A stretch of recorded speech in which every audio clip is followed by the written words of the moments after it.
Everyone, welcome back to this channel. In this tutorial, I will show you how to get the building permit of light and shadow aluminum alloy fans in Hartupia.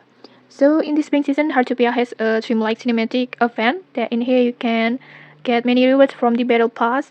And if you want to get this building permit light and shadow aluminum alloy fans, it's very easy. Just level up your battle pass, and to level it up, just collect the festival points. This one that you can get these points from the town festival catalogs.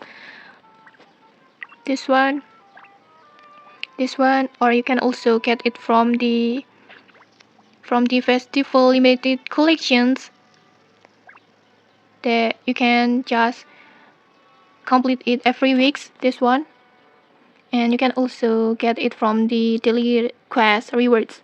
And once you finally reach level 25, this building permit automatically added to your build mode, and you can just use it from there.